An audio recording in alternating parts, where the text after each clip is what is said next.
24 anni, chiavarese, una grande passione per la cucina, quella di qualità e tanta voglia di imparare. Giulia Trabucco si è diplomata al termine della 40ª edizione del corso superiore di cucina italiana promosso da Alma, assieme a 67 altri ragazzi, fra cui altre 11 giovani donne. Sì, sicuramente è una scuola che apre molte porte ed è per questo che ho deciso di farlo. Ho iniziato comunque, avevo 23 anni, non ho fatto l'alberghiero, ho detto o mi butto adesso o se no...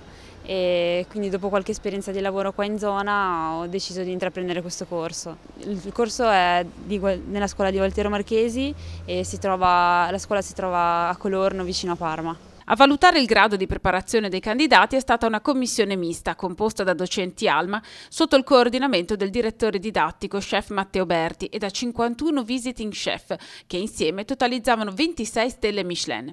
Fra gli elementi legati alla preparazione degli studenti c'erano anche la sostenibilità ambientale del lavoro del ristoratore, la sensibilità per il riuso e per il risparmio energetico. Giulia, a poche settimane dal diploma, lavora già in un ristorante altoatesino. Allora, al momento sto lavorando a Tesimo, un paesino vicino a Merano, in un ristorante con una stella Michelin presso la chef Anna Mascher e sto seguendo la partita dei primi. Ho l'opportunità di imparare molto perché è una chef anche, diciamo, famosa, ha scritto libri e possiamo imparare molto, ecco. Ha anche il suo orto con i suoi prodotti che utilizza nel suo ristorante, è molto interessante. Qua non sempre è facile trovare lavoro tutto l'anno perché siamo comunque sul mare, quindi magari si trova più stagionale in quello che cercavo io adesso, cioè io cercavo comunque un posto dove poter imparare e anche girare un po', quindi ho deciso di andare in Alto Adige per quello, anche per vedere posti nuovi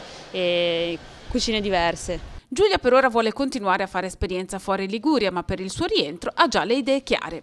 Sicuramente puntare sui prodotti del territorio, quella è la cosa principale, soprattutto anche qui ne abbiamo veramente tanti e bisogna valorizzare le piccole aziende, le piccole botteghe, i piccoli commercianti, che sono quelli che hanno i prodotti che veramente vanno valorizzati secondo me.